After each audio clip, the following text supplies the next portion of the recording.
just, for a second time, failed to pass a continuing resolution to allow the federal government to continue to operate.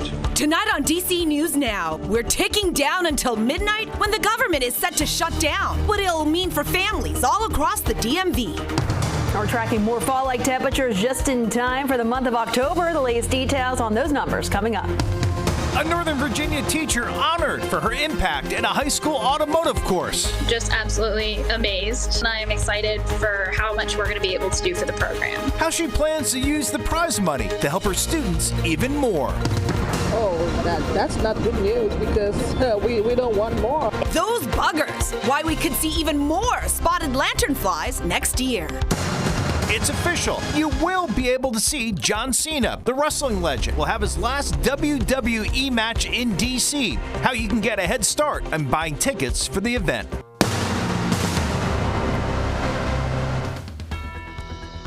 We begin with breaking news. The government is set to grind to a stop at midnight. We're on the brink of the first federal shutdown in almost 7 years. Hi, everyone. I'm Chris Flanagan. And I'm Susan Tran. The Trump administration ordering agencies to start these plans to close up since lawmakers have failed to pass a budget bill to keep the government running. Let's take a live look at Capitol Hill. Republicans want to pass a stopgap measure to keep the government open until November. Democrats, though, want funding to shore up health care plans, while the president is threatening to use the shutdown to fire thousands of federal workers. We have live team coverage for you tonight. Our Ben Dennis here with the impact of a government shutdown on everything from student loans to air travel. But first, let's go to our Rashad Hudson, the latest from Congress. Lawmakers on Capitol Hill spent the day trying to reach an agreement to fund the government, but have come up short. The bill, upon reconsideration, is not passed. The Senate failed to pass a bill to keep the federal government open. Democrats may have chosen to shut down the government tonight, but we can reopen it tomorrow. Both parties floated funding bills, but neither could get the votes to move forward. This is unnecessary, avoidable, and just so uncalled for. House Republicans already passed a short-term bill to fund the government through mid-November. To pass the Senate, the bill needs at least 60 votes, which would have to include a handful of Democrats. We see now Republicans are plunging America into a shutdown. Most Democrats rejected the proposal because it did not include an extension of subsidies under the Affordable Care Act to prevent premium hikes at the end of the year. Trump can't bully us into taking away your health care. Democrats blame Republicans for refusing to negotiate. The House left. There's no one here to negotiate with in the House of Representatives. Without a deal, thousands of federal workers face furloughs. Many of them will have to work without pay. Parks and museums could shut down. Reporting in Washington, Rashad Hudson, back to you. Well, certain government offices will close and roll back services if thousands of federal workers are furloughed. Now, some agencies, though, will remain open as they're considered essential. So what does that mean for our day-to-day here? DC News Now's Ben Dennis joining us. And Ben, you've been doing a lot of research on how families will be impacted. That's right, guys. We did a deep dive because there are deep concerns from those very families if the government were to shut down. Let's start with your daily life. Should there be a government shutdown, Social Security and Veterans Affairs benefits will still be sent out. Medicare and Medicaid programs, they will also be available, but there also may be customer service delays. SNAP benefits will continue in the short term, but a long-term shutdown could impact benefits down the road. The Food Research and Action Center warned that SNAP payments in November could be delayed or interrupted entirely. Now, WIC, that's the special program for women, infants, and children, could face funding shortages quickly if the shutdown prolongs. Now to the Smithsonian. They told me that all of their museums and the National Zoo will stay open through at least Monday. They say that's because of funding from previous years that's available. The National Park Service has not yet shared information about how that will impact them, but a plan from last year says generally they will be closed. All right, Ben, so what about travel, student loan payments, even those packages or mail that we're expecting? That's a great question here. The U.S. Postal Service says that they are not impacted and affected by the shutdown since they're largely funded by product sales and services. But now federal and private student loan payments, they will still need to be paid on time. Forbes says federal student aid applications through FAFSA will still be accepted, but the customer service center may be reduced or closed. Finally, eligible states will keep getting payments for Children's Health Insurance Program CHIP. Now, if you fly, the Metropolitan Washington Airports Authority says that they do anticipate normal operations for Dulles and Reagan National, saying that includes parking, concessions, customer service, and public safety. How about your flight schedule? Well, trade group Airlines for America, which represents major airlines like American, Delta, Southwest, and United, says there could be longer wait times and delayed flights. During the 2019 shutdown, some air traffic controllers and security checkpoint workers stopped showing up to work. Why? Well, they weren't getting paid. Who knows if that'll happen now?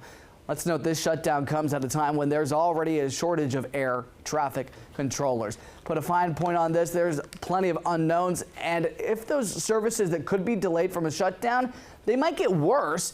A memo put out this week from the Office of Management and Budget says agencies should think about cutting jobs of people who may be furloughed. That would be a change during a shutdown. Federal labor unions, meantime, are suing to block any mass layoffs from happening. Guys, back to you. All right, a lot to unpack there. Ben, thanks. Meanwhile, breaking news now at 10.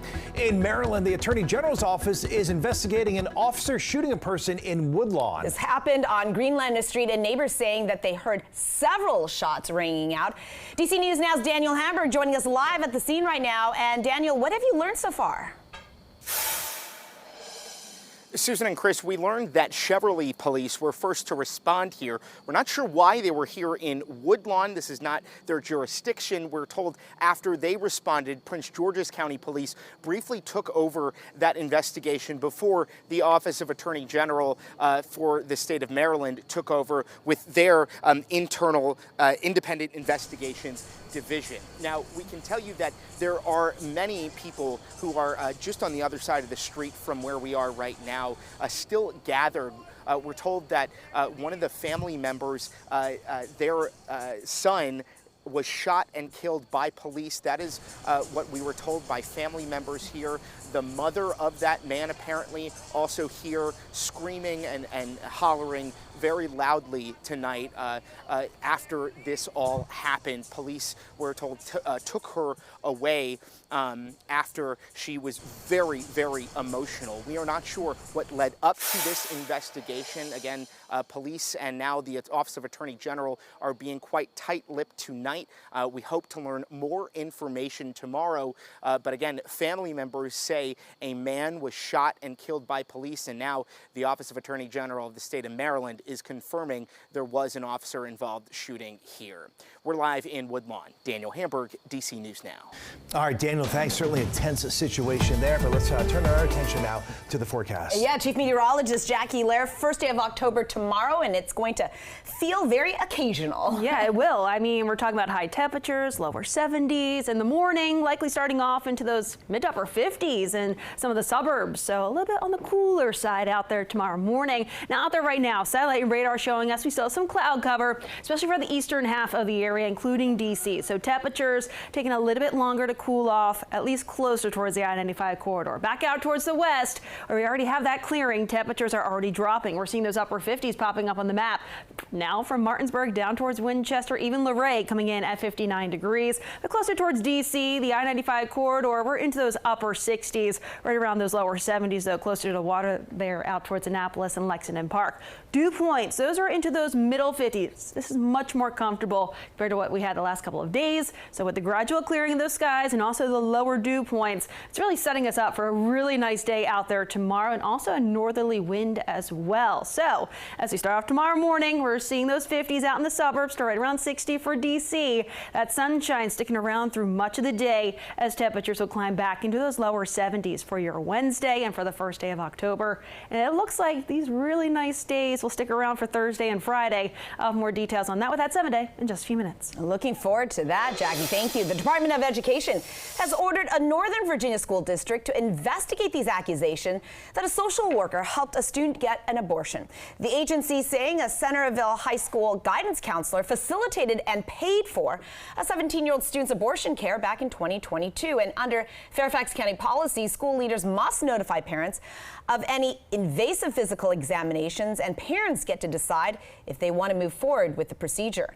A teacher says that she informed administrators at the time about the incident, but nothing was done. Now this probe will look into if federal dollars were used. The school district says it is cooperating with the investigation. Roads in Maryland community finally back open. A garbage truck, take a look, crashing earlier this morning in Montgomery County and causing this huge mess. You can see the truck ripping down all of these power lines. Investigators say the driver went off the road and overturned in the woods. The person was taken to the hospital and will be okay. Investigators are still looking into what caused the truck driver to lose control. And in our schools, a Northern Virginia teacher nationally recognized for being one of the best teachers in the entire country. Rebecca Fenton named a winner of the Harbor Freight Tools for Schools competition. She was surprised at George C. Marshall High School in Falls Church, where she teaches automotive technology. The prize, $15,000, along with $35,000 for the school's skilled trades program. You see the big check there.